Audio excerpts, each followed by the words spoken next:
Everybody feel safe?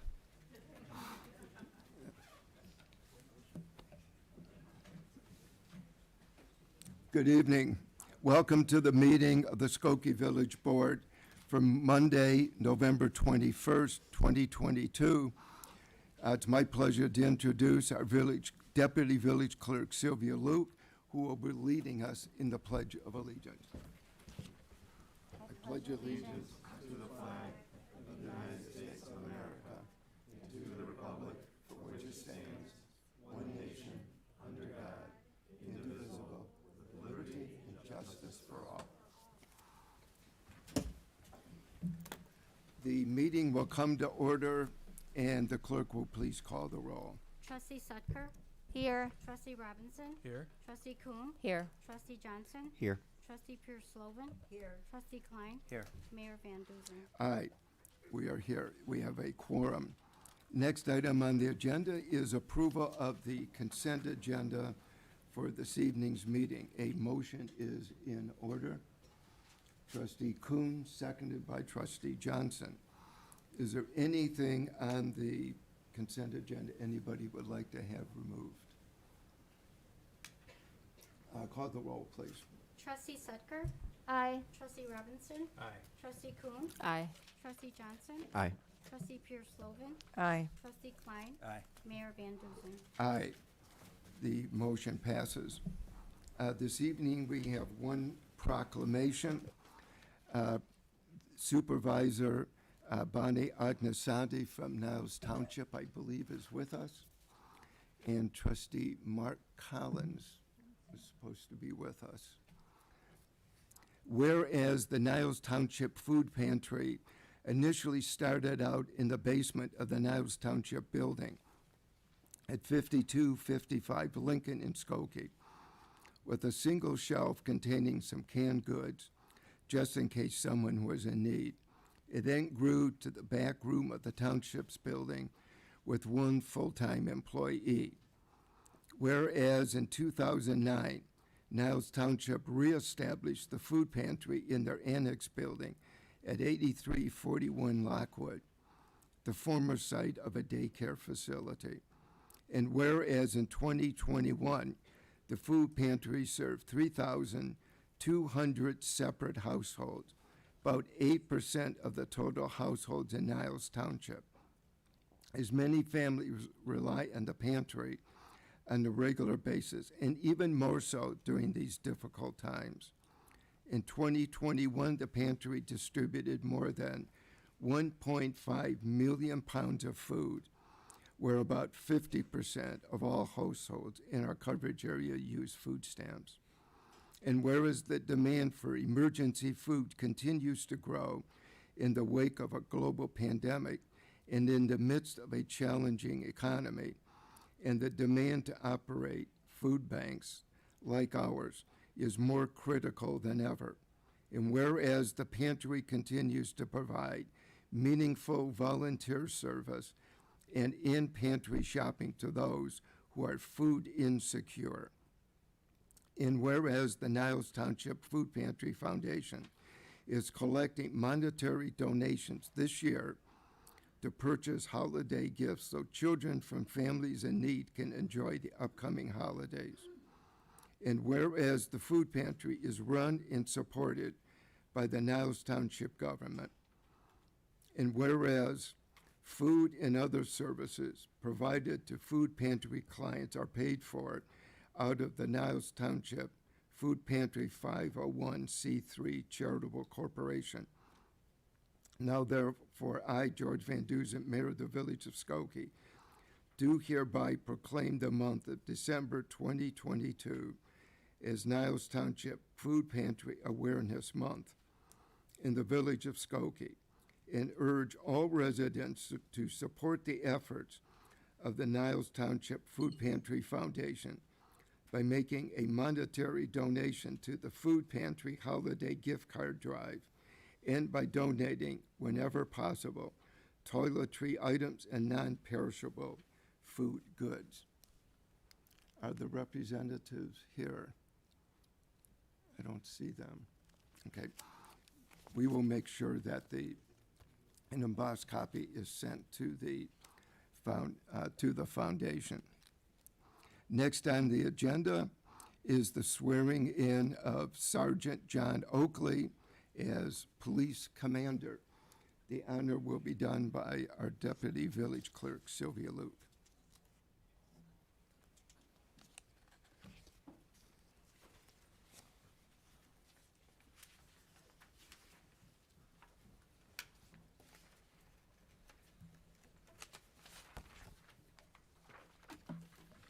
Will you raise your right hand and repeat after me?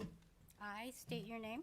I, John Oakley, Having been appointed to the office of police commander having been appointed to the office of police commander in the village of Skokie in the county of Cook, in the village of Skokie in the county of Cook, do solemnly swear or affirm do solemnly swear or affirm that I will support the Constitution of the United States, that I will support the Constitution of the United States, the Constitution of the State of Illinois, the Constitution of the State of Illinois, and that I will faithfully discharge the duties of the police commander according to the best of my ability.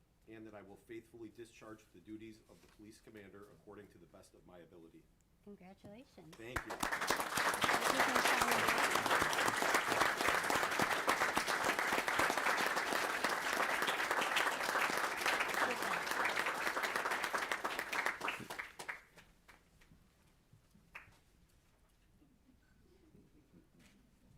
Okay, and Chief Brian Baker is with us this evening, as well as a myriad of our newest commanders. Colleagues, would you introduce your family and friends? Sure, how much time do we have? We'll just start in the first row and move backwards. So I have my wonderful wife Julie, and then my 3 children, Ethan, Nolan, and Mason. I have my mother Maureen, my mother-in-law Karen. I have my sister Christine, my brother-in-law Dennis, and then 5 of the greatest nieces and nephews. Thank you. Well, congratulations. Thank you. Much appreciated.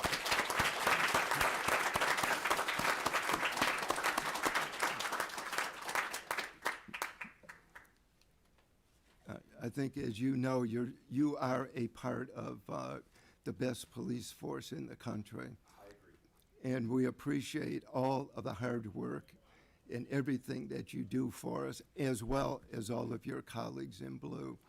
So on behalf of a grateful community, thank you very much and congratulations. Thank you very much. Next item on the agenda is report of our Assistant Village Manager this evening, Nick Wyatt. Thank you, Mayor, and good evening. Item A on the Village Manager's Report is in regards to Skokie's next sustainability plan. Following input from the community during a public surveying process and the extensive involvement of over 30 community members in the planning team, the village's next sustainability plan has been developed. The Mayor and Village Board held a special meeting on November 14th, 2022, focused on sustainability, featuring a presentation of the next sustainability plan. The sustainability plan is again included in the meeting agenda packet. Per the discussion during that special meeting, this item is presented this evening for Mayor and Board consideration and approval. And I would like to recognize as making the motion Trustee Kuhn and Trustee Klein, who are the village's trustee liaisons. And I think this is kind of anticlimactic.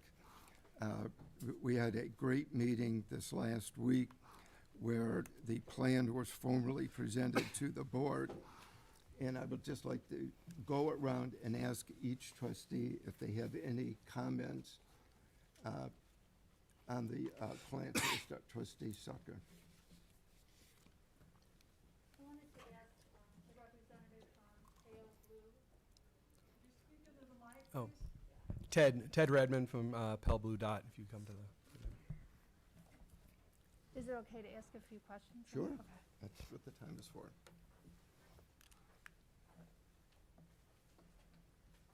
Hi, Hello. can you hear me okay now? Okay. I just, after you made the presentation last week, I just wondered about a couple things. One is, I'm not sure I saw in there ways that different communities had incentives around having people make behavioral changes, and I wondered if you could share what you know or what you've learned with us. Yeah, absolutely. That's a great question, and there are lots of opportunities for incentivizing, and incentivizing can be a wide range of things.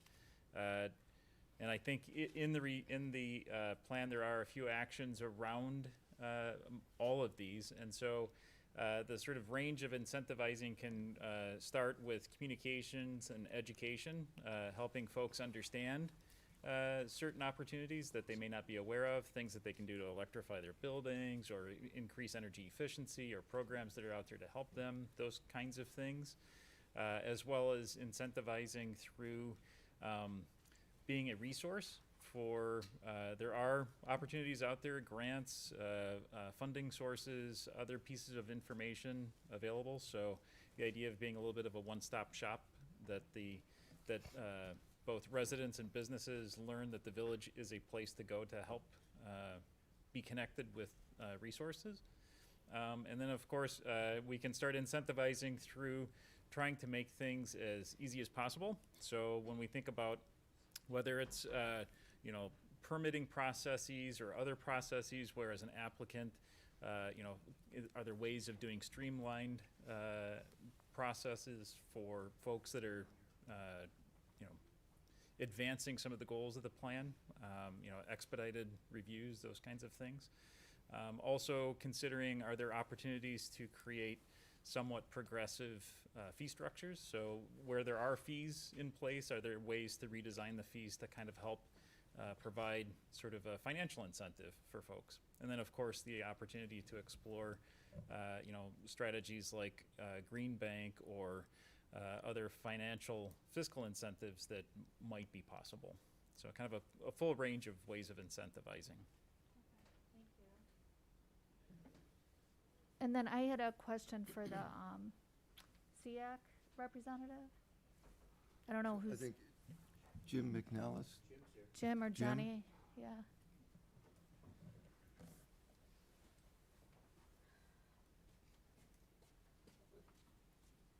Hi, Johnny. Hi, Jim. Hello. I just wanted to make sure I understood, based on the memo and then based on your presentation last week, Jim, that what the recommendation is for the composting. If you could, because my impression was that it was for a drop-off. Is that correct? Our recommendation is, at least at this time, to have both the option of a drop-off, but also continuation and hopefully expanding of the Orange Bucket program through Collective Resource, which is each individual household has one bucket at home. It's picked up every week, or whatever the frequency that they choose. But there would be an addition of a drop-off option for those who either live somewhere that pickup is not feasible, or for whatever reason prefers drop-off. And I just want to make sure, like, it's equitable. So people that can't afford to do the composting by subscription could do this drop-off without a cost to them. I know we have to work out the details, but I just wanted to put that out there, as I want to make sure that it's accessible to people of any income. Correct. And it would not be the same exact structure as we have now, where an individual household pays about $27 a month for weekly pickup. It would be subsidized either in whole or in very large part by the village, so that it's accessible to everybody. Okay, thank you. I did want to ask about if you guys reviewed technology, because I got a call over the weekend about recycling technology if it's not during Spring Green Point. And do you guys, just for the record, can you talk about some of the resources for that? Sure. The best place really to find all that information is SWANC, the Solid Waste Agency of Northern Cook County. On their website, they have listed the permanent drop-off facilities, which are open all year round. I believe the closest one to us is in Wilmette, and they're not open all the time, but they've got a few days a week where they're open. And then there are certain stores that take certain items depending on what it is, and like televisions are usually, you have to pay a fee to dispose of them. But there is a link to that information on our website, but there's nothing specific that Skokie does year-round other than spring greening. Okay. And I just wanted to, well, first of all, thank you for all your work, to CX work, and thank you to everybody who participated. I did want to make sure, just a comment, that we, as we move forward in this plan, that we get regular updates on where we are, and I don't know if, I'll leave that up to staff as to quarterly or 6 months or however that, to see how we're doing, to take like a little outcome measure account of how the plan is going. We're going to Yeah. expect the same. Okay, thank you. Trustee Robinson. Thank you, Mayor. You said the orange bucket. So I'm fortunate enough to not have to work this week in our district, and was able to see the guy come by to exchange my orange bucket today and understand the power of that. And this is circle back with education. My daughter, who was a junior in high school at the time, came home and said, we need to compost, and this is the person and place you need to call to get it done. So we learned from that, and we got it done. So I just want to thank the committee, SEAC, your guys' leadership. I thought your participation, time, and effort in the presentation last week was thorough. It was steeped in research, very concise, and frankly makes a lot of sense to me. So, I support the recommendation as it is presented, but I know the mission at this point is to do the education piece. So I would hope that we can partner with our school districts, and it's a lot of them, to really find a way. We've tried this before. I know from experience with working with Swink, and so it's an arduous task, but I believe that it can happen. Thank you. Yeah, thank you for. It's something we've always struggled with, to how to get into the school districts, because one, there are so many, and we don't have any authority essentially, and so we're very open to figuring out how to get that partnership. Trustee Kuhn. My question is for Ted.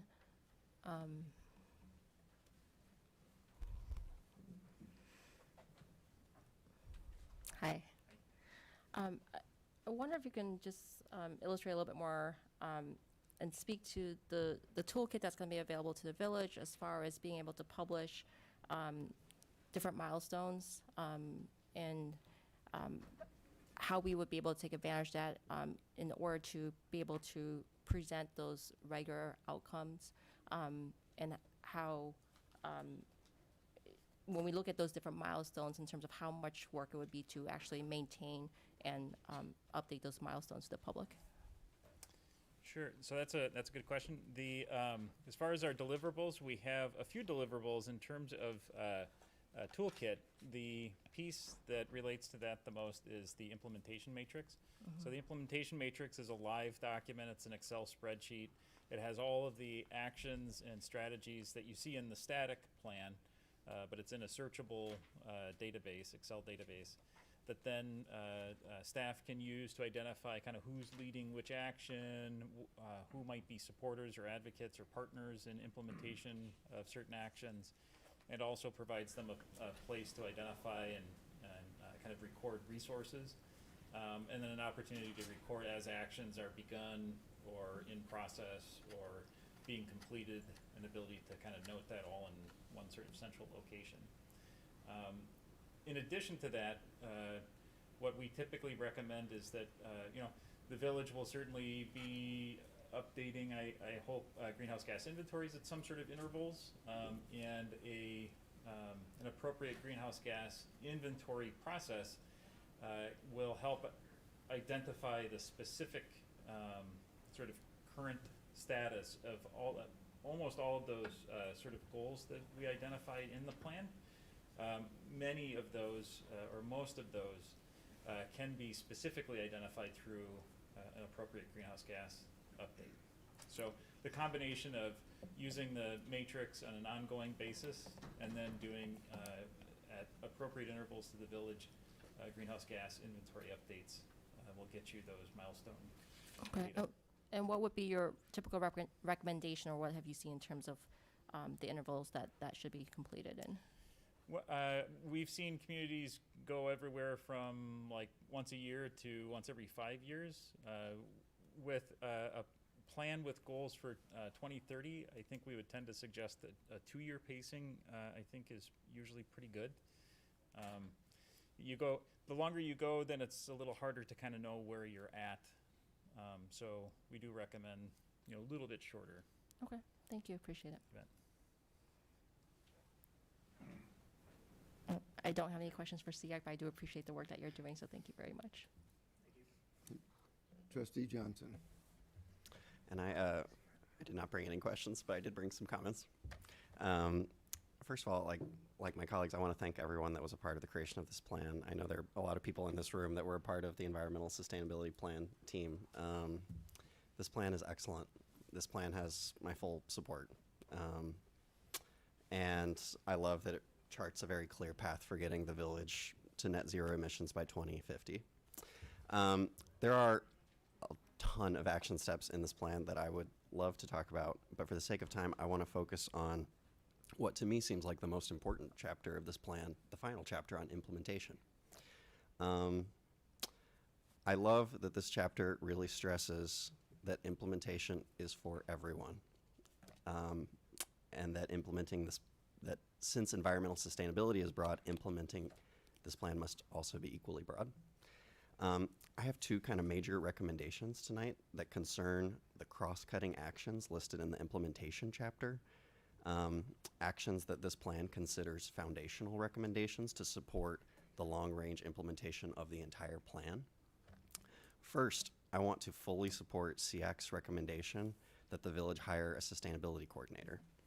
Out of the 4 recommendations that Jim, you outlined last Monday, this is the one recommendation that I think still needs to be addressed, whether or not we're going to have a dedicated staff position that's responsible for overseeing the implementation of this plan. This is something that came up earlier this year during our April budget hearings. We discussed the possibility of hiring a sustainability coordinator. And there were some really fair concerns that were raised by staff and members of the board, but in many ways, I think this plan addresses those concerns. There was a question of what the actual job description for a sustainability coordinator would be. In the implementation chapter of this plan, there's strategy CC13. It's an 8-point outline for funding and supporting sustainability staffing. It's essentially a job description for a sustainability coordinator, and it seems to align pretty clearly with SEAC's description for this position in your recommendations. There was also a question of whether the cost of a new hire would be worth it, and I think this plan, I think this is definitely answered by the plan, which claims that there could be upwards of $400 million in cumulative community savings by fully implementing this plan by 2030. And as Jim said last Monday, the position of a sustainability coordinator could maybe even pay for itself, especially if this person could work to secure additional grant funding for sustainability initiatives. And there was also kind of a question that was raised in our budget hearings about kind of an organizational philosophy of whether a single staff member should be responsible for overseeing the plan's implementation, or whether everyone on staff should share the responsibility for this work. And to me, something I've been thinking about is I think this is kind of a false dichotomy. I think the best solution here is a both and. Having a dedicated sustainability coordinator, I think, would help ensure that sustainability is truly integrated into the work of every village department. So this recommendation really has my full support. My second major recommendation is for what I'm just going to call a full mobilization of the village's system of boards and commissions. The implementation chapter provides a very clear outline for the village board and for the village manager and for SEAC, but I think something the plan is lacking a little bit is some guidance for how to incorporate all of our other advisory boards and commissions into this implementation. Sustainability is not just for the Sustainability Commission. If implementation is for everyone, then many more boards and commissions need to be actively involved in the implementation of this plan, not just SEAC. I think our board in the coming months and years, I think we need to be more intentional about appointing sustainability-minded experts to our many boards and commissions outside of just SEAC. For example, so many recommendations in this plan concerned land use and zoning. So I would love to see the village board intentionally kind of pack our plan commission and our zoning board with as many sustainability experts as possible. And there are brief touches of other commissions in the plan. For example, for the Village Appearance Commission, there's a recommendation in the plan about streamlining the approval process for green roofs. So let's find a green roof expert to add to this commission. For the Beautification and Improvement Commission, there is a recommendation that we invite this commission to develop a recognition program for properties that incorporate native plants or sustainable landscaping. And this is something they're already working on. I think the Beautification Commission may eventually be ready to help the village tackle some of the bigger action steps in this plan, like updating the village's weed ordinance to allow for converting traditional lawns to pollinator-friendly gardens, or even helping the village establish a gas-powered lawn equipment phase-out program. I think there's so much to be done with this plan. For the action steps in the health and safety chapter, how can our Board of Health be a part of the implementation? How can our Public Safety Commission be a part of this? For the action steps in the economy chapter, how can our Economic Development Commission be involved? What about our Consumer Affairs Commission? I think we need to invite all of the boards and commissions to really pick out action steps in this plan that they would like to help with. So in short, I think now is kind of a time for all hands on deck in implementing this plan. This final chapter, it says very clearly that the first few years after plan adoption are critical to this plan's success. And so I think a full mobilization of the village's boards and commissions could really get us the kickstart that we need. So those are my kind of two major recommendations and takeaways from this plan: that we hire a sustainability coordinator, and that we actively mobilize many more boards and commissions than just SEAC. And big picture, I think these steps could really accelerate the implementation of this plan and include even more people in the process. So thank you. Trustee Pure-Slovan. Thank you, Mayor. I'd like to mirror my colleagues in thanking everybody who is involved in the sustainability plan. I think it is comprehensive and well thought through. I support it wholeheartedly. So my question I don't want anyone to look at it as I'm not supporting the plan. It's just a question. So obviously there's been some concerns that we've heard from residents regarding rats. And if we go to one pickup a week in small residences, we did speak about that those who feel that they have more garbage than that, they can request a second bin for their trash, so that then, of course, will help mitigate the rat problem. But I think large complexes is where I'm hearing a lot more concern, and I'd like to know in what we're saying and what the thought process is in terms of our, rat population that seems to reside with us here in Skokie. So if someone can address the rat population and how we can mitigate that problem. Thank you. Cameron Hendricks, the Supervisor of Environmental Health, and he's in charge of Skokie's RAP program. He can touch on. Sorry for you, but thank you. No problem. So your question is just relating to trash pickup and the rat population. So typically, as long as the trash is being picked up, the concern with rodents won't increase. It's more in the problem would arise from how the trash is contained. So as long as there's adequate containers and the containers are able to house the refuse, there shouldn't be any additional problems relating to rodents. So thank you. So from my understanding from residents who are concerned, they're concerned that if there's only one pickup, that there would be an overflow of their trash. And then I think we have to have a response to that. So we're suggesting if there's an overflow, there'd be a second container for them to utilize during the week. I mean, Correct. How do we address that? Typically with refuse in general, if you have overflow of trash, you definitely don't want to just leave the bags outside of a container or some kind of weatherproof container, because that's going to not only exacerbate the problem with rodents, but it'll also bring any kind of wildlife, such as raccoons and possums. So you just want to make sure any refuse that is being picked up is in some kind of weatherproof, rodent, animal-proof container. And there will be a mechanism through the Public Works Department, if a resident should need additional bins, that they would get them. As I understand it, if somebody needs additional bins, there's no cost to the resident. Do we know that? Yes. that is no Emphatically. cost. Yes. Thank you. Thank you. Mayor, can I just add one question? So you talked about the actual containers. They have like a latch or some type of locking mechanism on them? Is that the kind that we're looking? I'm looking to Max in the, if Yeah. you could come to the podium and answer that.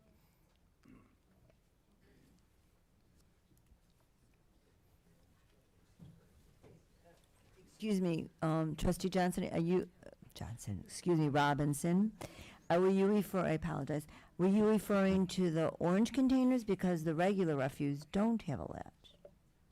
Thank you. Yeah, I'll let Max take it. Which ones? I was just talking about a secure The- container. Right, so the toters don't have latches.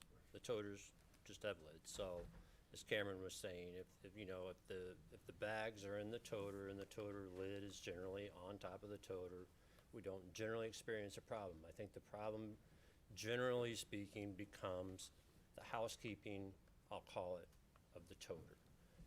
Are the materials that are being placed in the toter being properly bagged and placed in the toter, and in fact, inside of the toter, I think is generally the key point.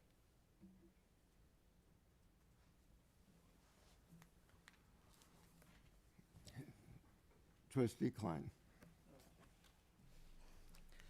I too want to congratulate everybody on this project, and a special shout out to Max and Liz on the yeoman work that they have been doing. This is a new project. This is going to be work, this is going to be changing attitudes, and this is going to be expensive. So everybody has to be, if you're on board, you have to remember those things. That things are going to change, and they're going to change not only with how you do your trash. It's like I find myself, the clamshells, you have to cut them. The clear part is recyclable, the dark side is not. We all have to educate each other and help so we can move forward. I hate taking one step forward and two steps back. And with that, Ted, I got a question for you. On the note of the thing I just said, the food recycling drop-off, I think is a great idea. I'm asking you straight. We do the food scrap recycling. Which is worse? Because we learned from you and Lauren about the methane that they produce. Which is worse? To not recycle food scraps, or to put a truck on one more time burning fossil fuels and polluting the air? Which would you which is best? It's a good question. I don't know that we have not studied that specifically, because what you'd have to do is understand how many vehicles are in the community to serve it over a given pickup, and the specific sort of fuel consumption that they're going through. And that can be mitigated or exacerbated based on how the collecting entity sort of organizes their route, right? If they're doing route efficiency and so forth. But in general, I would say that we're pretty safe to say that the methane generation in the landfill is going to be more impactful than fossil fuel, if there is additional fossil fuel related to pickup of the organics. Because methane is multiples of the greenhouse gas, the global warming potential, they call it. It's got multiples of the impact than what fossil fuel emission does, exhaust from a truck. So I think it's a pretty reasonable estimation to say that the methane is a more important greenhouse gas to address wherever we can. Okay, thank you for that. I do appreciate it. That's all I have. Is there anybody in the audience who wishes to address the board on this particular subject? If you would come to the microphone and give us your name, please.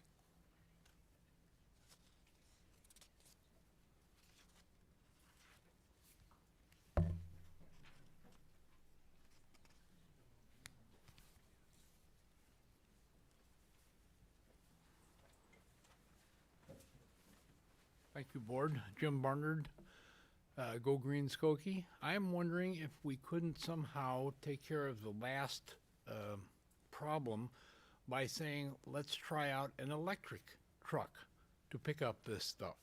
This gives us a good chance to test electric vehicles, and it doesn't add any pollution while we're picking up these food scraps. We have one on order. Yeah, yeah.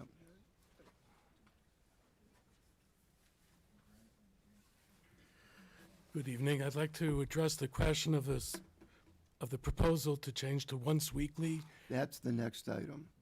Oh, I thought that was already brought up. No, no, that is going to be a separate vote. Okay. That's the very next item we'll take up.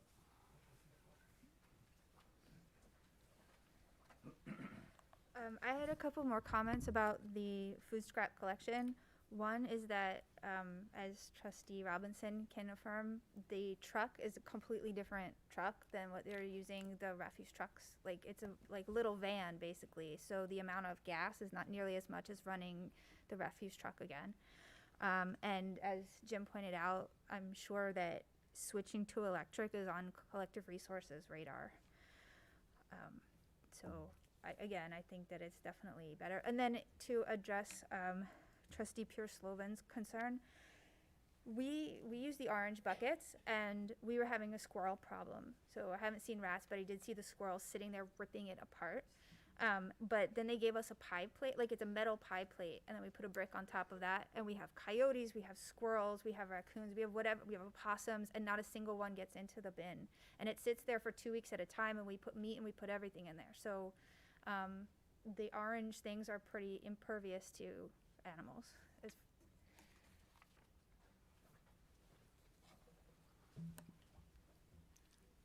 I just wanted to add something to answer Trustee Pierce-Slovin's concern with switching to having the once-a-week pickup and people's trash sitting there longer.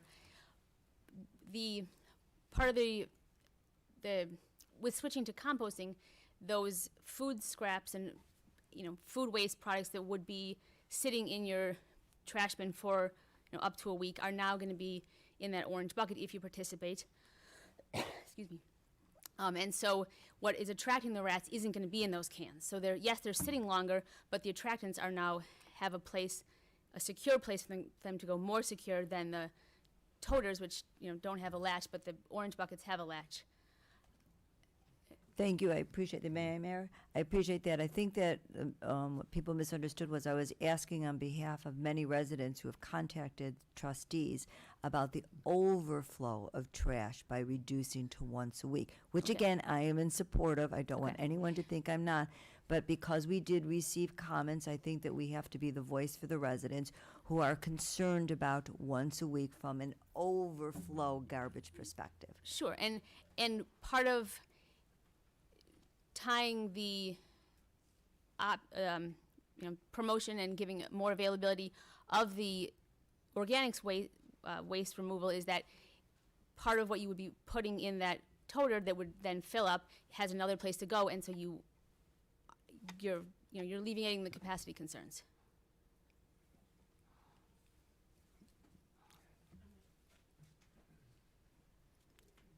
I would like to ask the members of the commission and the 30-plus committee, if you're here, would you just stand, please, for a moment so we could recognize you? And thank you.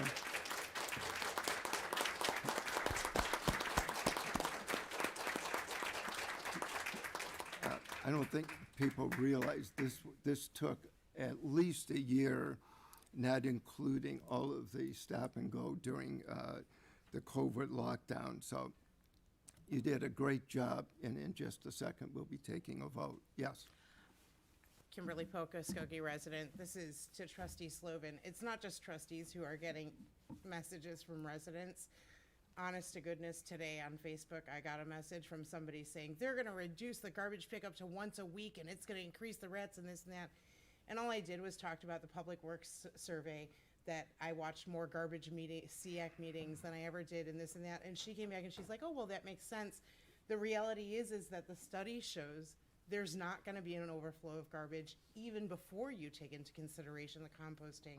So it really, in my opinion, is putting the residents at ease and saying you're not creating as much garbage as you think you are. And if we're thoughtful, we're going to create even less. And I could have screamed it from my chair like the old Kim, but I figured I'd come up here and say that because it was a conversation I just had on Facebook Messenger today. Call the roll, please. Trustee Sutker? I just want to reiterate again, thank you to everybody who participated. I know because of our participation that we can do this together as a community and execute this plan to the best of Skokie's ability. So thank you. Aye. Aye. Trustee Robinson? Aye. Trustee Kuhn? Aye. Trustee Johnson? Aye. Trustee Pierce-Lovin? Aye. Trustee Klein? Aye. Mayor Van Dusen? Aye, the motion passes.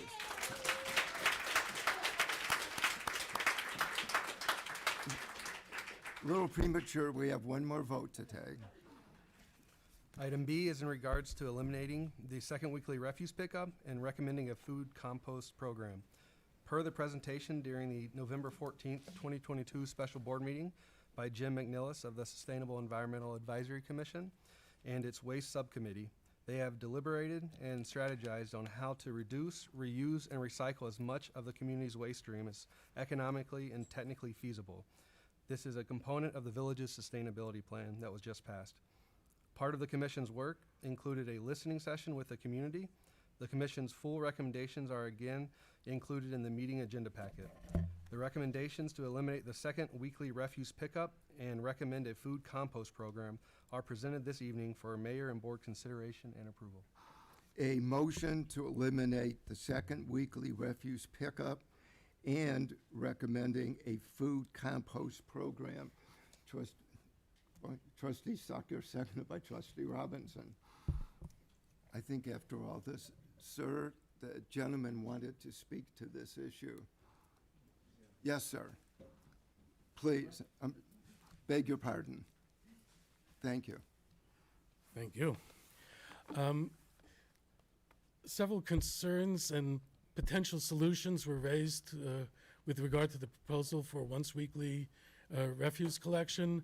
One concern was raised about overflow of containers, and the solution was to provide second ones.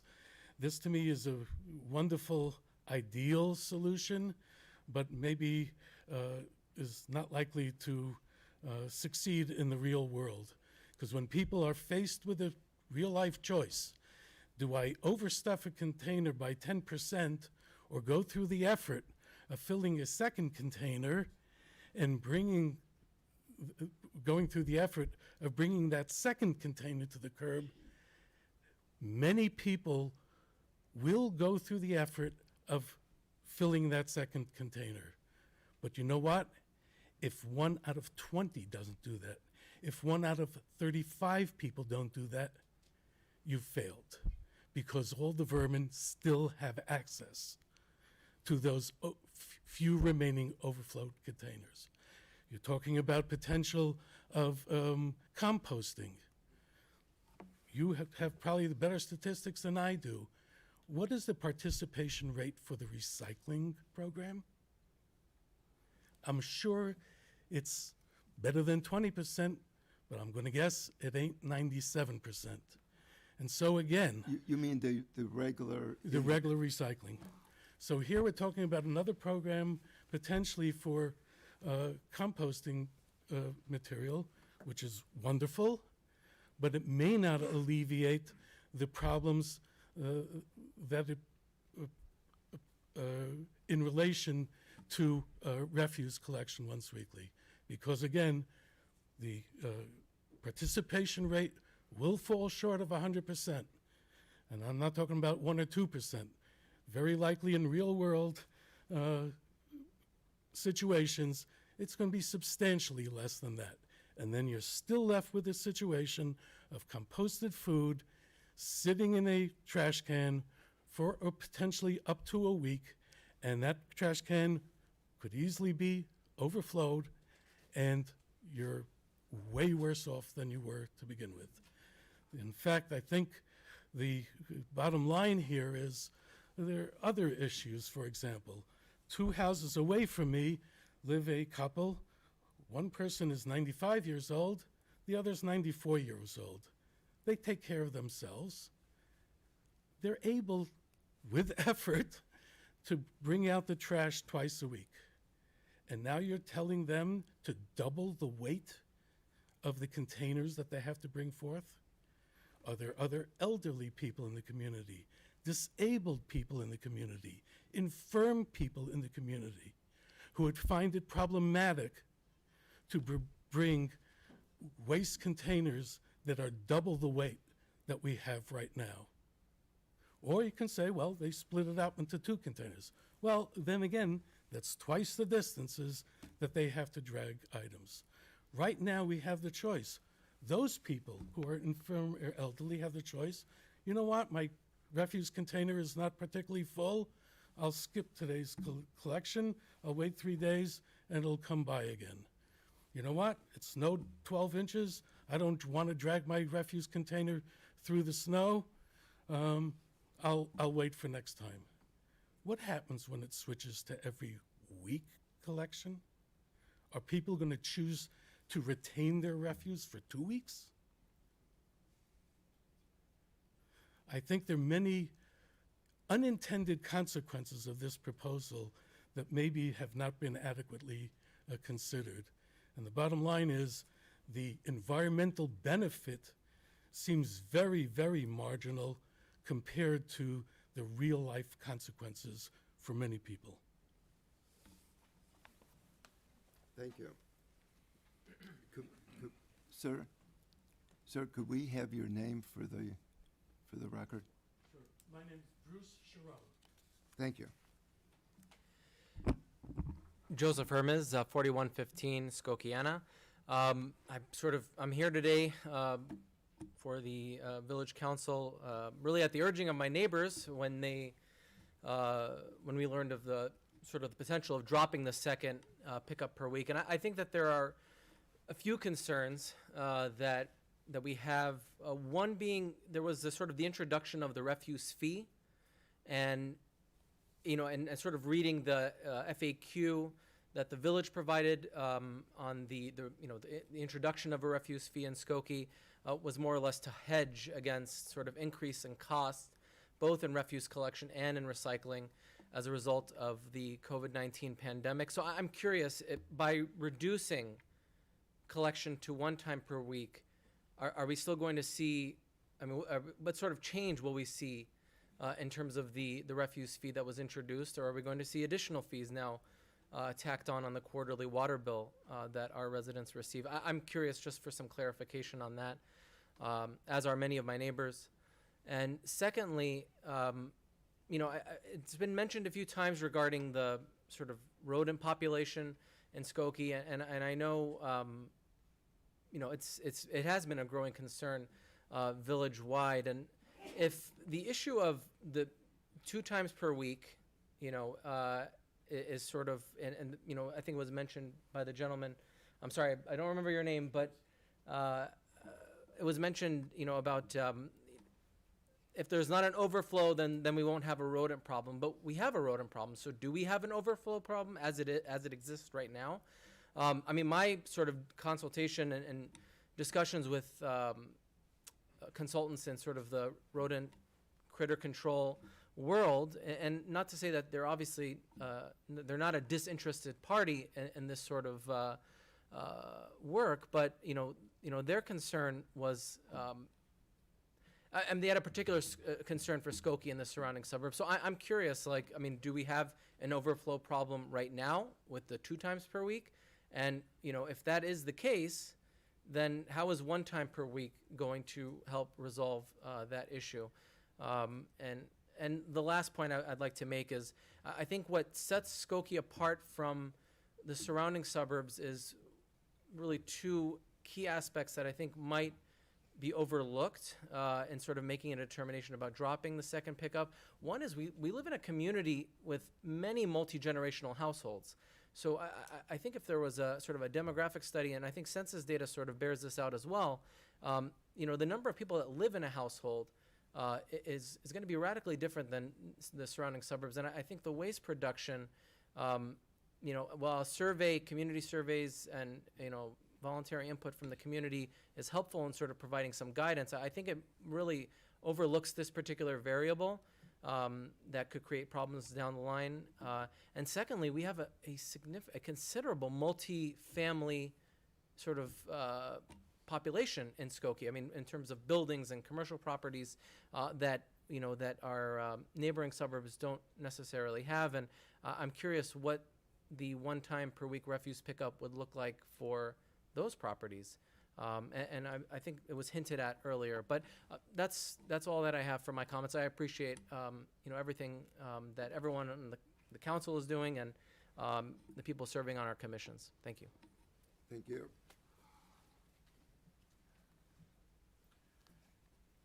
Good evening. My name is Don Marshman.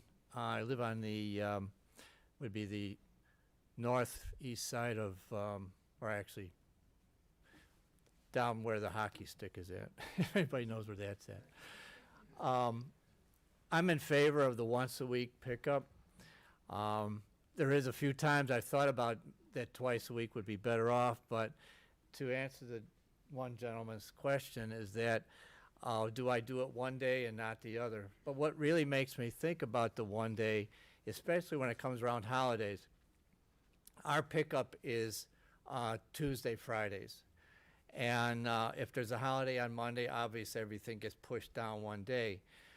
So obviously my pickup would be Wednesday, then Friday. So there's only like a 1 day or 2 day difference and so on. And a lot of times I think of it that, okay, I have trash in for the weekend and so on and so forth. And maybe I might not put the bucket out because I know it's going to get picked up 2 days later. How you doing? So my question basically is not so much about the one pickup and so on, but what is the cost savings, or where would the savings be now that we would be going to a 1 day, once a week pickup? Where would the cost be pushed onto? There would be that, or would it be a wash because now our pickup, our refuse pickup people would actually be, equal amount of time out on the road. Because now if you're only picking up once a week, and now if we do add a second bucket, that's a little bit longer time that they're going to be going on. So again, if there is a cost savings or is there a wash? The other thing I'd like to add about is this composting. And I think I brought it up one time before with one of the trustees. You're having an outside firm pick up the compost if it's going to be picked up on a weekly or daily or bi-monthly basis. They're charging us to pick it up. What are they receiving in return when they sell it? Is there going to be like, okay, we're going to charge you X amount of dollars for picking it up, but we're going to make X amount of dollars for selling it? Is that going to be part of the contract with this compost pickup? That if we have an outside firm doing that stuff. So again, I'm in favor of the once a week. I do recycle quite a bit. So if you do look at it, my recycling bin is much fuller than my actual trash container. So thank you very much. Thank you.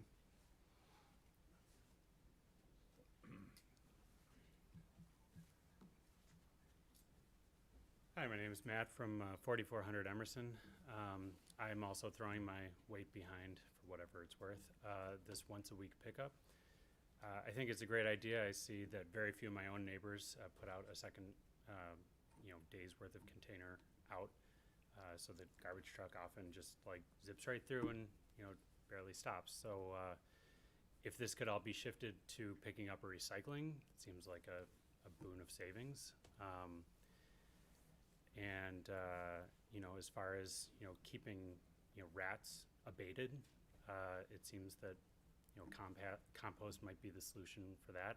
I would argue, I don't know, at least in my neighborhood, it doesn't seem so much of a rat problem as it is just rats. I mean, I have aggressive squirrels too, and, you know, nobody's talking about the squirrel problem. Like, you know, rats exist everywhere, and I've never been bitten by a rat. I've never heard of a rat bite anywhere, but they are, I guess, noticeable.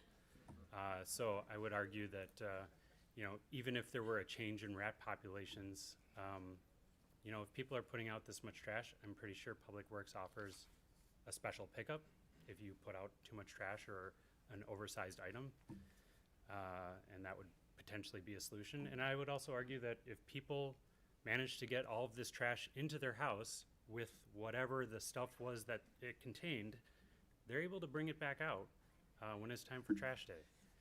And, you know, you can only use so much, you know, enforcement to try to get people to do what you want them to do. But at the end of the day, if people aren't going to throw out their trash properly, there's not a whole lot you can do about it. I mean,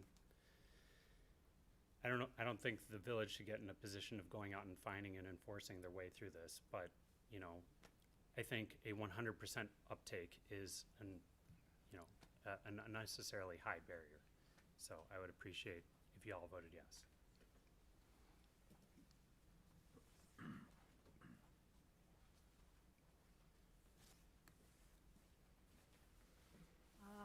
I'm Jan Bellotti, 9248 Keystone. Yeah, I really hope we pass this once a week garbage because we think it's a big, I mean, I know change is hard for everybody, but if we don't make the little changes that make the big changes, this climate issue is a problem. It's not going to go away. And if we don't make the little changes that we need to make down the road, we're going to be forced to make big changes, which are going to cost a lot of money. And we don't, nobody wants to make change. Nobody wants to have to spend more money out of their pocket, but we need to do it. And we can do it either intentional and do it in a methodical way, or we can, you know, have huge things like are going on in Florida where people are having to rebuild their homes. So I hope people will realize that these are important issues and they're not going to go away. So thank you.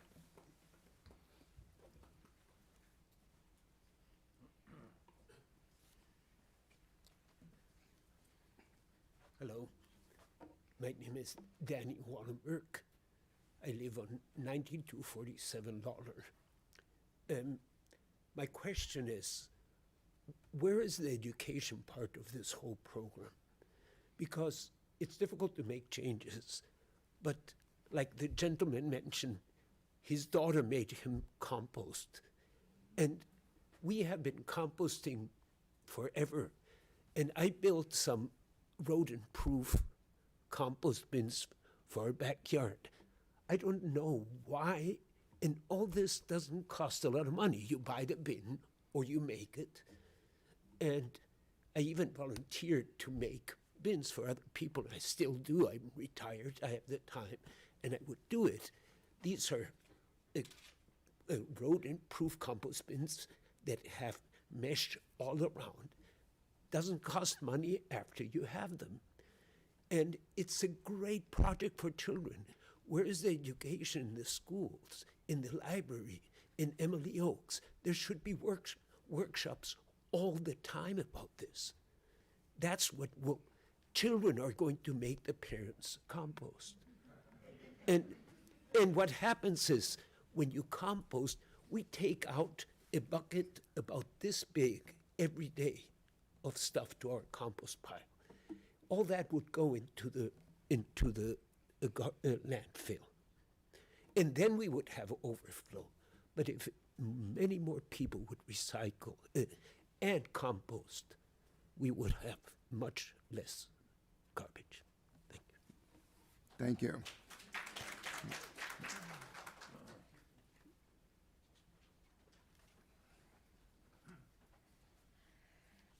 As I've stated before, I am in favor of reducing to once weekly refuse pickup, but I do want to address some of the concerns that other people have brought up. One of them was the rodents getting into the bins if the food is left there for an entire week. But most of those plastic bins have rodent holes in them anyway, so they're already getting in there. It has nothing to do with how long you're leaving it there.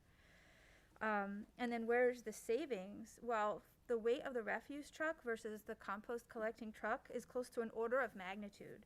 So you're using a lot less gas, as I mentioned earlier, for the little van that comes around.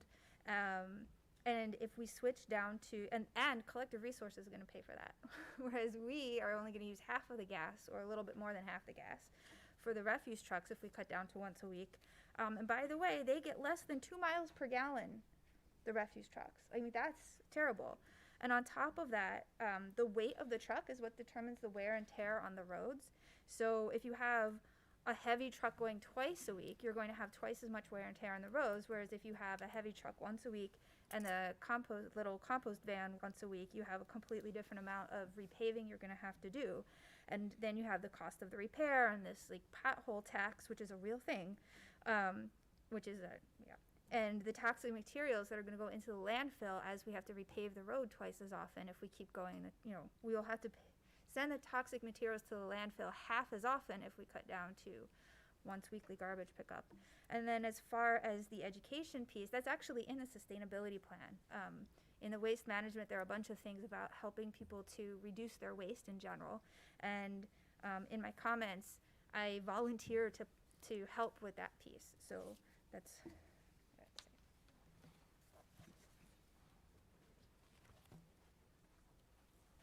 Hi, good evening. I'm Carrie Pradan. I'm a resident here in Skokie, and I also very much support the reduction to once a week. There have been a ton of really excellent reasons for that, given that I won't repeat, and I love the point that, yes, change is hard, but this is a lot easier change than what we're going to be faced with climate change, and most places only have once a week. This is actually us getting into alignment with what almost everyone else does. This isn't us doing something dramatic and scarce. Like, it's normal. Everywhere does once a week pretty much. And I think that I appreciated, Trustee Sutker, I appreciated your comment earlier about accessibility for compost and making sure that we have equity in that. And I appreciate your comment, Bruce, is it? About making sure that folks who aren't physically capable of getting their own bins out to the curb, like, that's an important consideration. And I don't think we have to pit interests against each other. We can do both and here. We can make positive change towards more sustainable practices, and we can take care of every member of our community. So I know we have fantastic services here. I know we can get creative and make sure that folks who need more bins, who need more support, who need help getting their bins out, I trust we can take care of that. We can do that as citizens. We can do that as a government. So, thank you. Time to vote. Call the roll, please. Trustee Sutker? Aye. Trustee Robinson? Aye. Trustee Kuhn? Aye. Trustee Johnson? Aye. Trustee Pierce-Slovan? Aye, but I strongly suggest and encourage that we continue to educate our citizens and residents so that they're on board and don't feel that we have done anything that's unjust for the Skokie Village. Trustee Klein? Aye. Mayor Van Duzen? Believe me, you're going to see so much education on this. Take my word for it. I've already started to get the phone calls. Aye. The motion passes.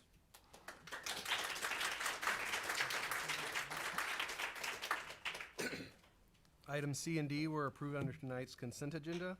The request for executive session under item E is being withdrawn and will be deferred to a later board meeting. And that would complete my report. Okay, Bonnie? Bonnie is the supervisor of the township. Let me- Thank you, Mayor.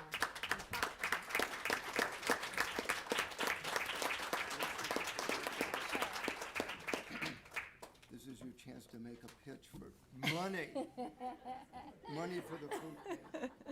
Hello. There's Don and Mark. Can you all hear me? Yeah. Oh, yeah. Mark, come up, and Come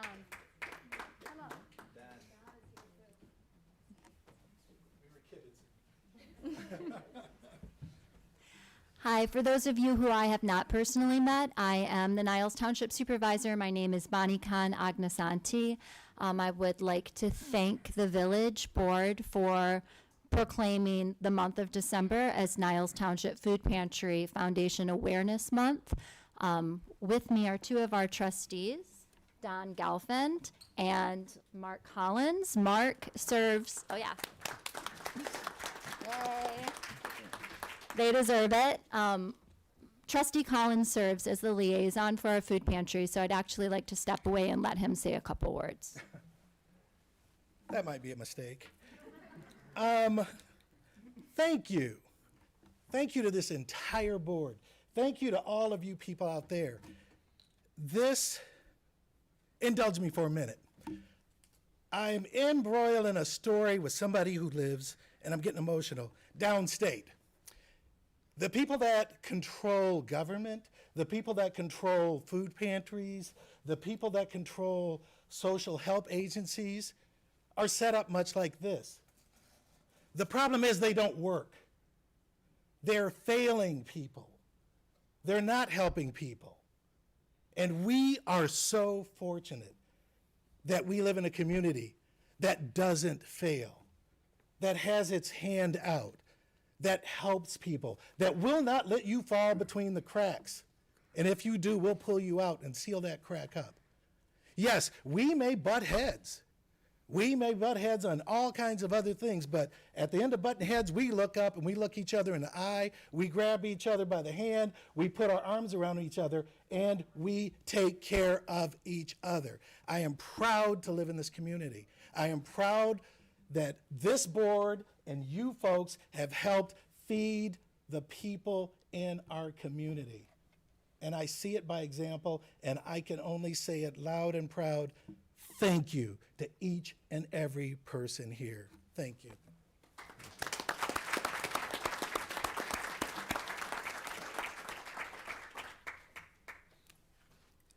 Tell them where they can send their money. Don, tell them where they can send the money. I'm done talking. Hi, everyone. Don Gelfand, Niles Township Government. Niles Township Food Pantry Foundation. That is a 501c3, everybody. It's a tax deductible. Your dollars help. We are also looking for various sundries such as shampoo, feminine goods, diapers, and other things that cannot be bought with a SNAP card. And what is the best link for going onto our website, Bonnie? That would be nilestownshipgov.com. So there are links to it, and that will get you to the foundation, and it is very easy to do from your computer.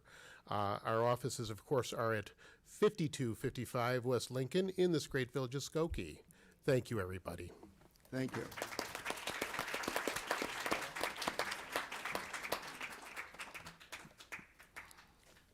Next item on the agenda is report of our Corporation Council. Jim McCarthy.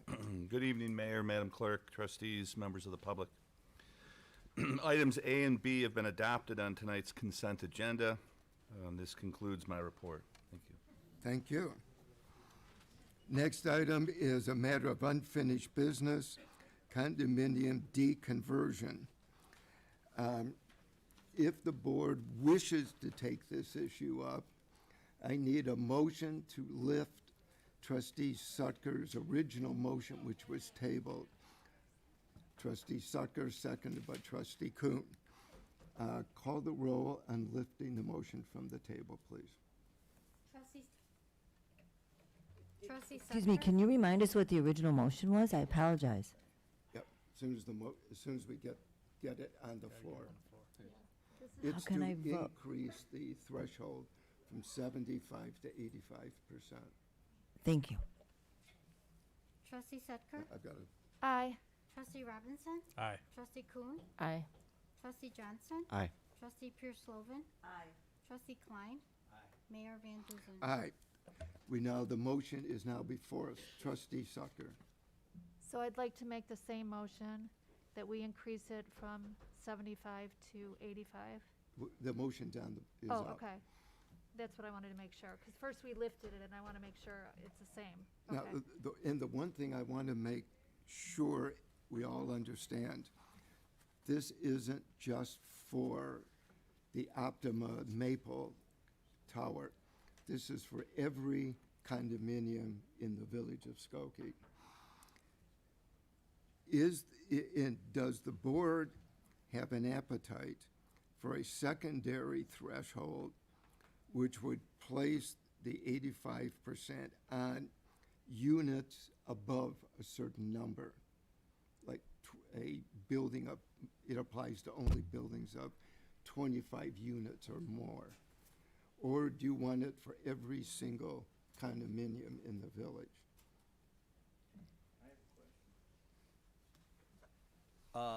What's the thing you just mentioned, I think, take study. I would like right now to put a moratorium on deconversion until we can study the numbers, of what goes with different numbered condominiums.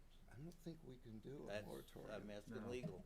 I mean, the moratorium would be default to the 75% of the state. So I mean, that's the floor. So if you do nothing, 75% would then allow any developer, anybody who has that power to then. So we don't have the power to stop deconversion? Correct. Well, that's correct. Temporarily? Correct. Thank you, okay.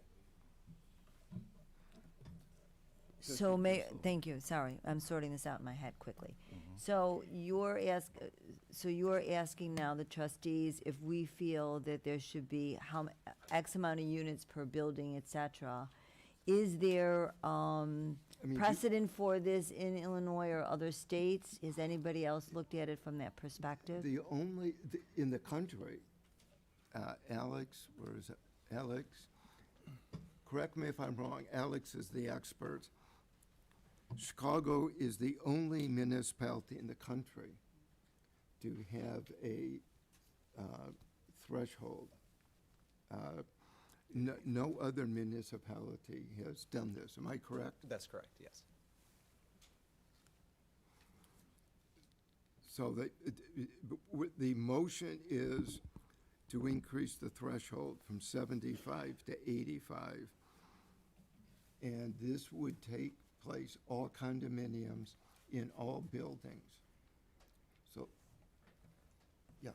If I could just answer Trustee Slovan's question, I will tell you this, Trustee, and all trustees. In 2017, 2020, and 2021, State of Illinois attempted on various occasions in session to try to have different breakdowns. 2 units need a majority, 3 units 66%, 4 to 6, 75, 7 plus 85. Those measures all failed in the State House. So at least as far as, if you want to know what's been attempted or tried, 2 or 3 times in the last 4 or 5 years, they've tried to do that in Springfield and have been unsuccessful. So it seems to me that there's no reason for us to create a threshold, that we should just go with the recommendation as from Trustee Sutker of 75% to 85% and just leave it at that, is what I'm hearing. Just want to make sure I'm sorting this out correctly in my mind before I vote. Yeah, Thank you. that's, yes. Thank you. And I just want to make sure when somebody who lives in a building of 4 units comes to us, they may raise the objection, that's all. Okay. I know when this issue of setting a threshold has come up before, there's been this question of how do we set a threshold that isn't arbitrary? And I guess, Yeah. Are there certain thresholds that other communities have looked at? I think, did Chicago attempt a threshold? I thought they attempted a secondary threshold, and I haven't found anybody who understands it. Seriously, I'm being serious. Yeah, Chicago, since 2019, they've kept it at 85%. For every Yeah. condominium. From my research, I found the same. There were no unit cap that were being looked at in Chicago. They debated it, I think, on the city council floor.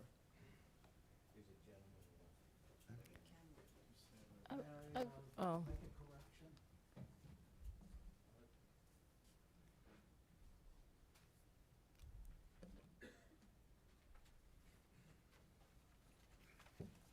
Ralph Rudner, I spoke to you before many times.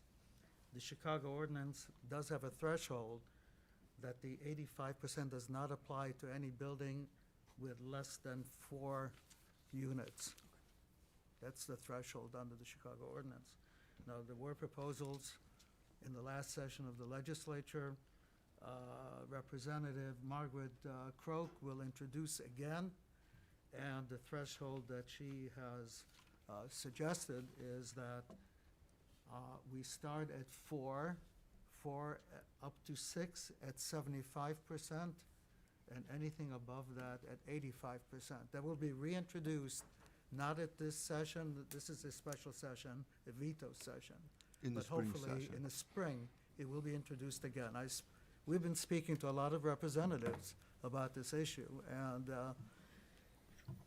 you might want to, at this point, adopt the 4-unit threshold that the city of Chicago has. Thank you. I was going to say, can we amend the Yes. motion to Sure. have the floor? 4-unit threshold. Yes. Okay, secondary threshold. Yes. Is there a second? Second by trustee Klein. Okay, call the roll on the amendment. This isn't on the motion, but on the amendment to the motion.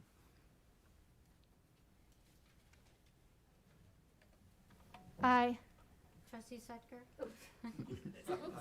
Aye. Trustee Robinson? Aye. Trustee Kuhn? Aye. Trustee Johnson? Aye. Trustee Pierce-Slovan? Aye. Trustee Klein? Mayor Van Duzen? Talk about sausage being made. Aye. I have a question for clarification. For the recent deconversion that did happen in Skokie, do we know what size that unit was? Approximately? I don't know. I don't want to speculate. I thought it was something like 20 units or something, but I'm not positive. Definitely beyond the 4. Yes, yes, Okay. that much, yes. Okay, there's, Sorry, I feel like this is kind of, I'm not a mathematician or something, but this is kind of getting into the math of this. If we raise it to 85%, and it's for everything over a 4 flat, for a 5 and a 6 unit flat, exactly. we'd kind of essentially be raising it to 100%. Yes. Because 5/6 is, there you go, Yeah. less than 85%. 6/7 is where you get over 85%. Am I right? Yes. Okay. So would it make more sense to raise the threshold to 6? Since we would, if we did it at 4, we'd essentially be saying that 5-unit flats and 6-unit flats, that it would essentially be 100%. yeah, I would actually even go up to 10. Okay. I mean, myself Yeah. personally, because I think it's much clearer, the higher you go. Because you're right. I'm not a mathematician either, but that much I can figure out. In fact, I have it written down here. I also wanted to add, Nick sent us a really helpful table today showing like the actual number of buildings in Skokie of each unit. There's a huge drop off after 5-unit buildings. There are 341 5-unit buildings in Skokie, but there are only 35 6-unit buildings, and the numbers kind of go down from there. So I feel a little weird about the 4 cap. What? Oh, go ahead. Let me ask, would trustee Robinson be willing to amend his motion to 10? I think 10 makes it much clearer. I'll and amend the easier. motion Okay. from 4 to And 10. who seconded? You seconded the motion. You accept the, Yeah, we're going to 10 now? 4 to 10. okay. This is it. All in favor of 10 as a secondary threshold, just say aye. Aye. Aye. Right, Sylvia, you took a roll call and it was unanimous. Okay. Call the roll on the motion, 85% at 10 units or above. Call the roll, please. Trustee Sutker? Aye. Trustee Robinson? Aye. Trustee Kuhn? Aye. Trustee Johnson? Aye. Trustee Pierce Slovan? Aye. Trustee Klein? Aye. Mayor Van Duzen? Aye, the motion passes.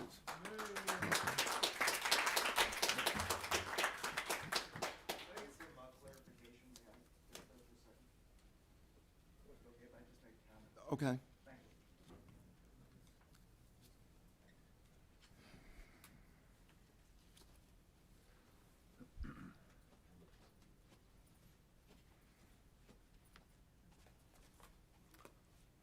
Asher Bronfeld, Board President of the subject at hand, the Maple Tower. I'd like a clarification about, is there an ordinance here? There will be. All right, and The can I get a board's sense of the authorized. timing, because I need to report? Next meeting. Next meeting? The ordinance will come under the Corporation Council's report at the next board meeting. And it'll incorporate the motions that were made tonight? Oh, sure, yeah. All right, and when would it become effective? Probably immediately, I would assume. At that reading? Yeah, I haven't, 2 weeks from now? I've got to check to see if we can, I don't know if we can suspend the rules or if we have to do 2 readings, but it'll be the next village board meeting for at least the first reading. If we need to do a second reading, we will. I'm not sure if a motion to suspend the rules and pass it next meeting is permissible. I've got to check the rules. All right, so it would become effective before the year end? At the Yes, worst, right, at the right, worst right. possible, slowest Yes, yes. possible approach? Yes. The reason I'm asking this is we've been waiting for several months as this has gone back and forth. I want to report back to the residents who are very eager to get on with this one way or the other. So I just wanted to have a clarification of that. Thank you very much. Yep, you're welcome. Next item is a matter of new business, status of the implementation of the, we say referendum, it should be referenda. Nick Wyatt. Item A under new business is in regards to the recent municipal referendums. At the November 8th, 2022 Illinois general election, Skokie residents voted on 3 binding referendums concerning nonpartisan elections, staggered terms for Village of Skokie elected officials, and hybrid representation through the creation of districts and at-large trustee representation. All 3 referendums passed, and Village Manager's Office staff immediately began researching the implementation procedures. We are still in the early preliminary planning phase, but as an update, the village manager is currently in the process of looking for skilled professional advisors, including a demographer and special counsel who have experience and expert knowledge in such matters. This is a very important issue that we must get right for the community. Periodic updates will be provided as we gather more information and proceed with the implementation process. Yes.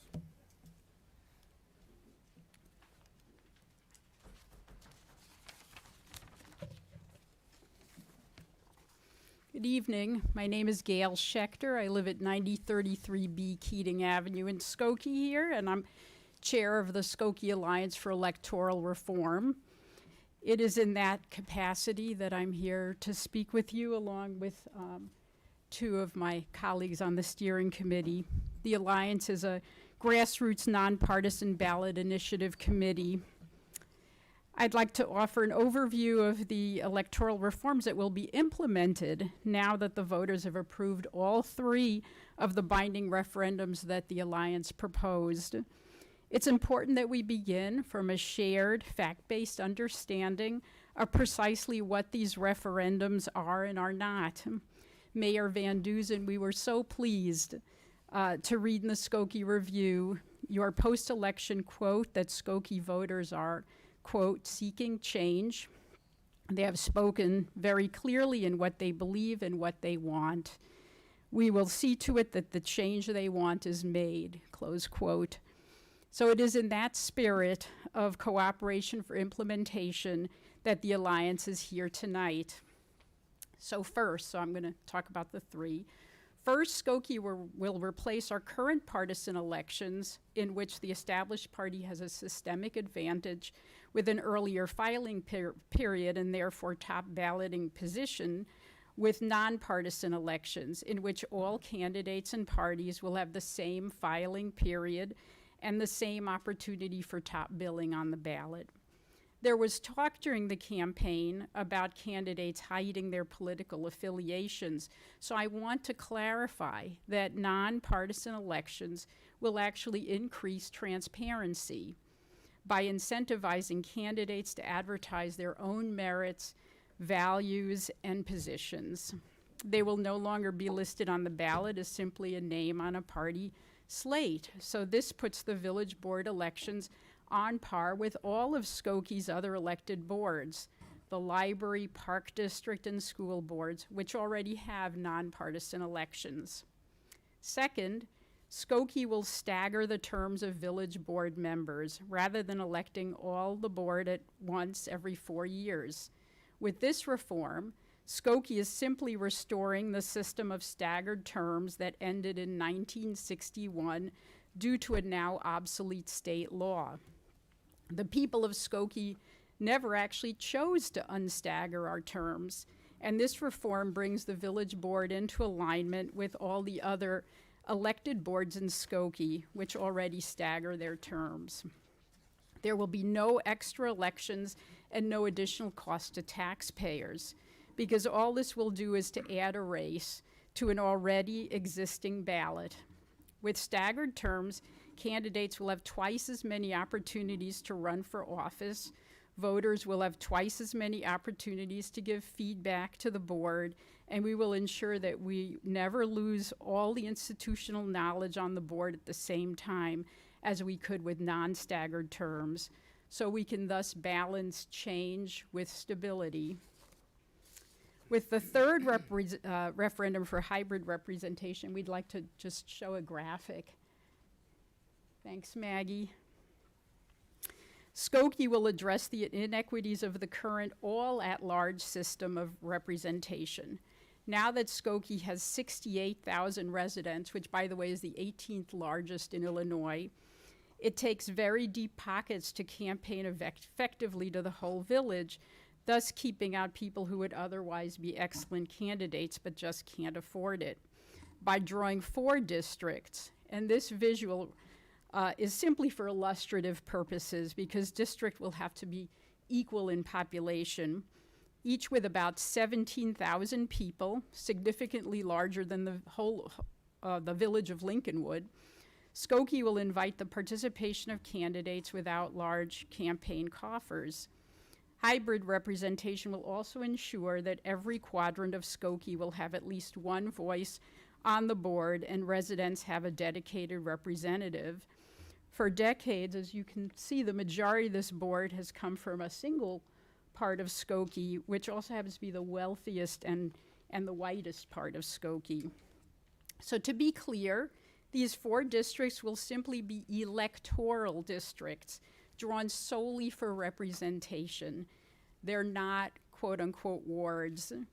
Trustees elected from districts will have no resources or services under their management. There will be no older person with a budget to spend from. All resources and services will still be managed village-wide by the village manager. No trustee elected from a district will have the power to make any changes without persuading at least half of the rest of the board to also vote for that change. And with a hybrid system, there will still be 2 trustees elected at large, along with the mayor and clerk, combining the best of at-large systems with districted systems and avoiding the extremes of either. There is nothing in this model that suggests that there will be fighting over resources. This model is specifically designed to promote cooperation while ensuring equitable geographic representation. And now I pass it on to Carrie. Thank you, Gail. Hi again. As I said earlier, I'm Carrie Bradan. I'm also a Skokie resident and co-chair of the Skokie Alliance for Electoral Reform. So now that Gail has clarified what these reforms will actually do, I'd like to comment on how we believe they can best be implemented to ensure fidelity to the intent of these referendums that the voters of Skokie have approved. While we appreciate the comments that you will hire independent consultants to manage implementation, given your dual identity as leaders of the one party that opposed these referendums, and also as the board members tasked with voting on the implementation ordinance, we are concerned about a conflict of interest in implementing the reforms in the spirit in which they were proposed, that of equity, ballot choice, and voter engagement. Therefore, we urge you to please create a transparent, participatory process for districting and implementation. First, please include the guidance and research of the Skokie Alliance for Electoral Reform, the group that designed these reforms based on research into best electoral practices. Second, please include the guidance of nonpartisan civic groups that have long-standing knowledge and experience in good government, such as the League of Women Voters and the Better Government Association. Third, please commit to implementation of these reforms in 2023 to ensure that potential candidates have plenty of time to prepare before the elections in early 2025. And please provide regular updates on your progress toward meeting that goal. And finally, please provide frequent, well-advertised opportunities to Skokie residents to provide input throughout the process. So Maggie is going to put up a little image here. Let's talk about the specifics of how to combine staggered terms with hybrid representation. We urge you to use this configuration that you see up here so that the trustees elected from districts are elected in one election, and then the positions elected at large, that's the two at-large trustees, the mayor and the clerk, are elected in the other. With this configuration, we can encourage the greatest voter turnout at all elections, as the positions that will likely be most motivating to voters to turn out are the mayoral position in one election, and then their local district-based trustee, who they're more likely to know, who's more likely to have knocked on their door at the other election. In addition, just for one single election, in order to start staggering terms, certain positions will have to be elected to 2-year terms in the 2025 election. So we recommend that you make the district-based trustee positions those 2-year terms, just to start off for that one election, as those positions cost the least to run for, reducing the overall amount of money spent in campaigning. And so this next image, you'll see there's an alternate configuration that we do not recommend, but we want to have this for purposes of kind of understanding the pros and cons of these. If we elect some at-large positions and some district-based positions at the same time, we might end up giving certain districts an outsized influence on certain at-large positions because of the likely greater voter turnout in a district when their district-based trustee is on the ballot. So for example, you can see in this configuration that in 2029, the voters in districts 2 and 4 could potentially be overrepresented in the election for mayor. So that's why we don't support this kind of configuration. So in conclusion, the Skokie Alliance for Electoral Reform is delighted that the voters of Skokie have chosen to reform our outdated electoral system to create a more equitable, transparent electoral system, and we are very excited to see the increased engagement of Skokie residents in our civic community. As the president of the National Civic League said, these reforms will put Skokie at the forefront of good governance. We hope that you will also position Skokie as a leader in implementation with a transparent, timely, participatory process as we as a community implement these historic citizen-led referendums. The Skokie Alliance for Electoral Reform offers our research, our partnership, and our support to the village manager to ensure implementation of these reforms that is faithful to their intent and that promotes the greatest candidate and voter turnout and civic engagement. Thank you. I'll turn it over to Maggie.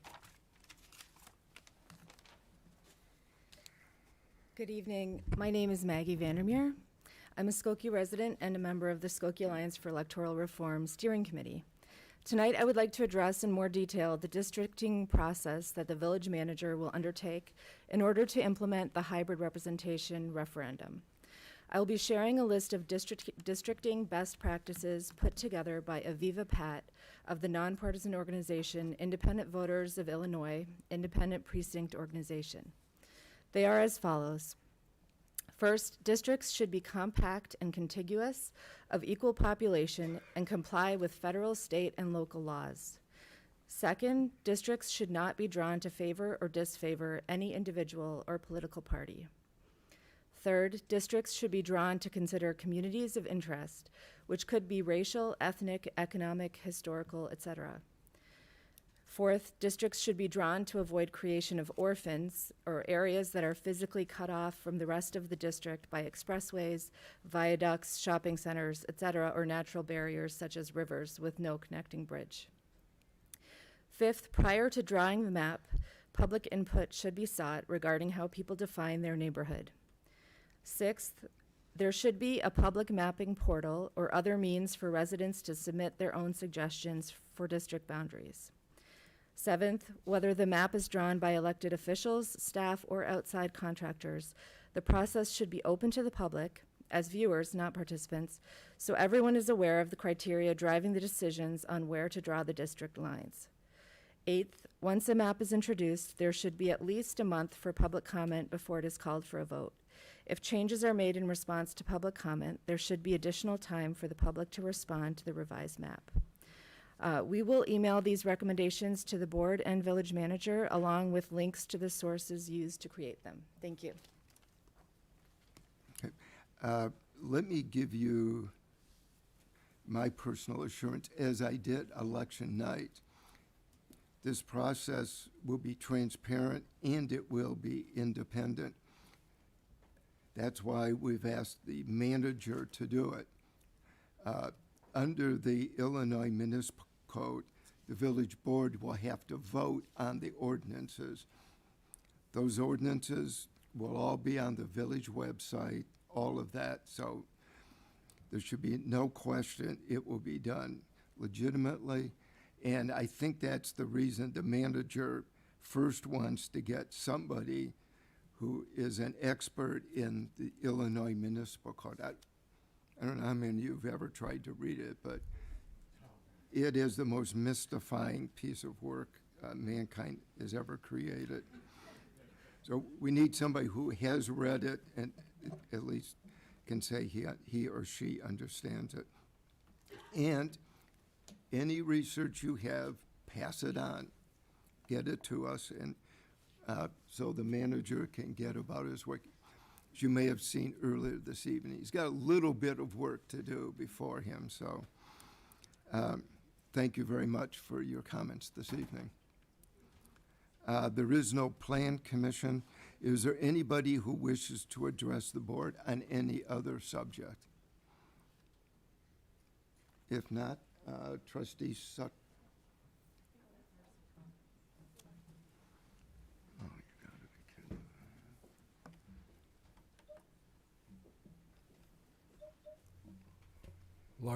Lauren Alice is going to help you.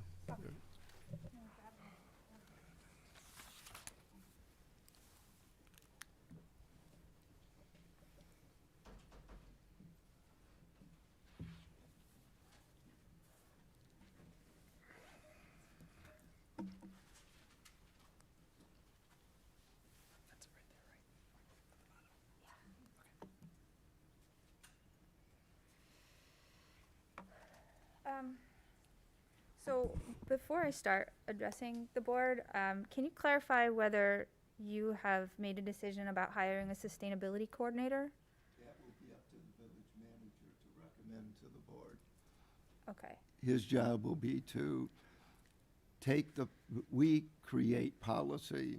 He is in charge of implementing, and he will recommend to the village board what steps and what budget he needs in order to get the proposal underway and get it going.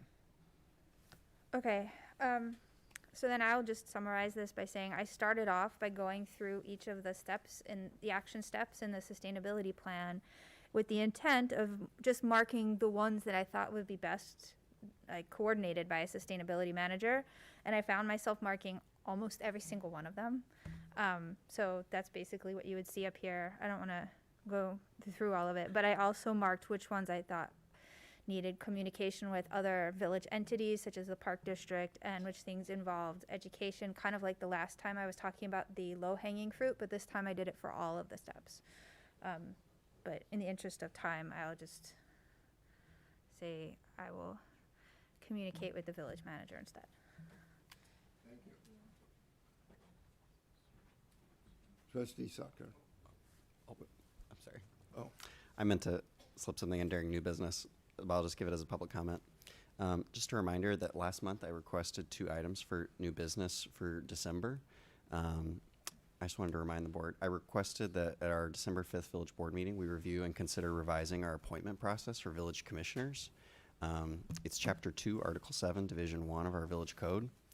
And at our December 19th village board meeting, I've requested that we review and consider revising our appointment process for the Village Corporation Counsel's office, which is Chapter 2, Article 3, Division 5 of our village code. Forgive me for not doing this in advance. I'm going to write a memo with some suggestions and send it to the board, hopefully early next week. But in the next couple weeks, I would love to really hear from other members of the board about ideas that you all may have about improving these appointment processes. I have no doubt that some of you probably have some really excellent ideas that I may have not even thought of yet. And so I'd love to chat with each of you in the next couple weeks. That's all for me. Thank you. Trustee Sucker. I move we adjourn for executive session. No, there is no executive session tonight. Yeah. I move we don't adjourn for executive. No, that'll I be move the we next- adjourn. That'll be the next board meeting.